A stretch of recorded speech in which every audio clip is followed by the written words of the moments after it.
ইচ্ছা তাৰে আজি যেন এটা বাস্তৱত প্ৰতিফলিত হৈছে।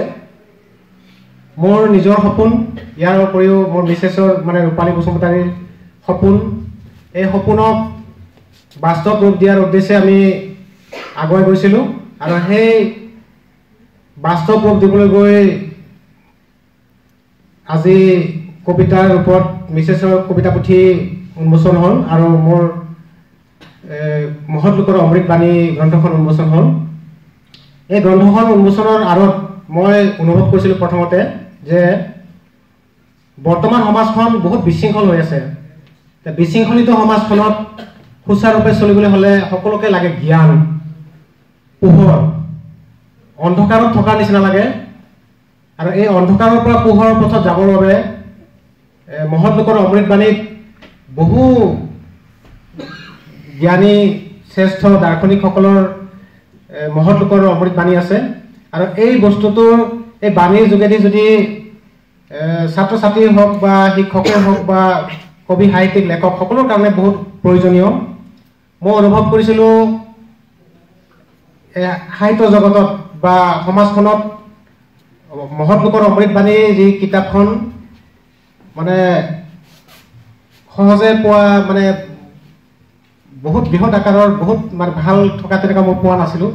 আছে মহৎ লোকৰ অমৃত বাণী, কিন্তু মই তেনেকুৱা বৃহৎ মানে তেনেকুৱা পোৱা নাছিলোঁ।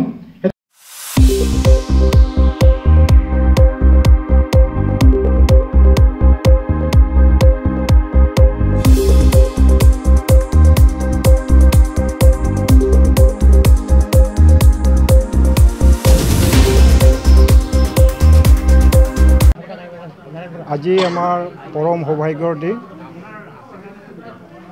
ধৰ্মেন্দ্ৰ খাকলাৰী আৰু তেখেতৰ পত্নীৰ তেখেতসকলৰ দ্বাৰা প্ৰণয়ন কৰা কিতাপ দুখন, মহৎ লোকৰ অমৃত বাণী আৰু বৰষুণৰ টোপালবোৰে আজিও আমনি কৰে। এই কিতাপ দুখন আমাৰ কাৰ্বি আংলং জিলাৰ সাহিত্য পৰিষদৰ কাৰ্যবাহী সদস্য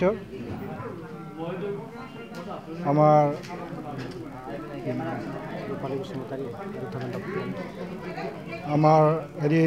তেখেতসকলে উন্মোচন কৰিলে। আমি পৰম সৌভাগ্য।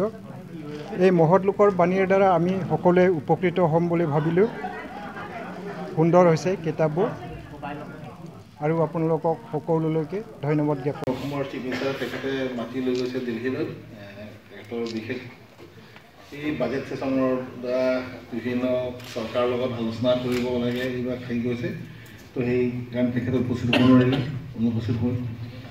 তো বিশেষ ক'বলৈও নাই, কিন্তু এইটোৱে হয় যে আমি বা আমাৰ কাৰ্বি আংলঙৰ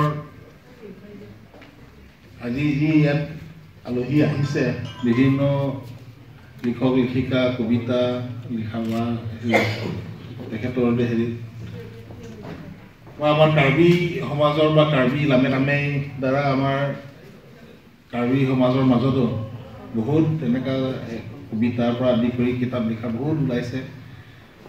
এই গোটেইখিনি দেখা যায় যে আমাৰ কাৰ্বি আংলঙৰ পৰা বা কাৰ্বি আংলঙত এতিয়া আগৰ ধৰণৰ কাৰ্বি আংলং নহয়। এতিয়া বহুত আমাৰ ইয়াত লিখক লিখিকা নতুন যুৱক যুৱতী ওলাই আহিছে।